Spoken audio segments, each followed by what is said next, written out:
So what do I think about Imaginary Playmates, the song that Rene and Angela did back in 1981 being used by Cardi B and it was used by Jay-Z back in 97? What do I think? On one hand, I'm glad Rene and Angela are getting paid, but on the other hand, it shows me how lazy and embarrassing the music industry is. Uh, Cardi B, of course, she violates the song and is, disgusting and filthy with it, just like Jay-Z was. And it wasn't like it was a cool song, good song. It's not one of their. It wasn't like that when you think of Renee and Angela, but it was But you know, people always are pushing like we want newness, but yet you don't. What happens when the sample becomes the sample, and you're trying to bring back something that the original didn't need to be touched with? Now, this is part of what I have a problem with when I think about what hurt R&B music. What hurts it is having to share it with the rappers who are too lazy to come up with their own music and beats. Most of them, not all of them, but a lot of them don't. And conveniently dig up something and try to do it and think that you're going to be slick about it. And then people don't understand generally where the original source was.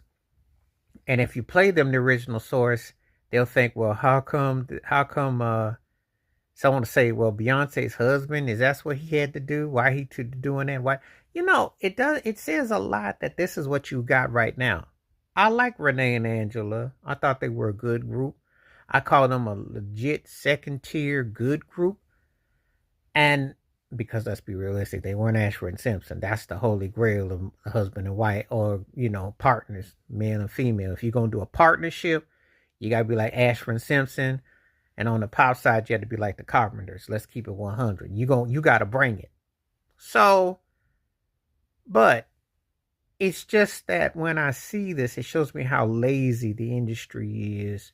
Um, Cardi B is a joke as an artist. She's just basically a pole dancer who, part time musically. I have no respect for that aesthetic and music. And yeah, you can come after me and your Cardi B fans, and she can get mad. You're not have no musical talent. There's nothing that says to me that you are a legit artist. I don't. Best thing Cardi B ever did for me music is when she worked with Bruno Mars and she blew that. That was like the only time I saw something where I said, okay, she was okay on that. But most of the stuff I hear with her is just trash. And it's like something that should be saved for Player Magazine and put some music in the background for OnlyFans. I just don't get the hype. Um, but it's sad that when our R&B acts who had impact, etc.,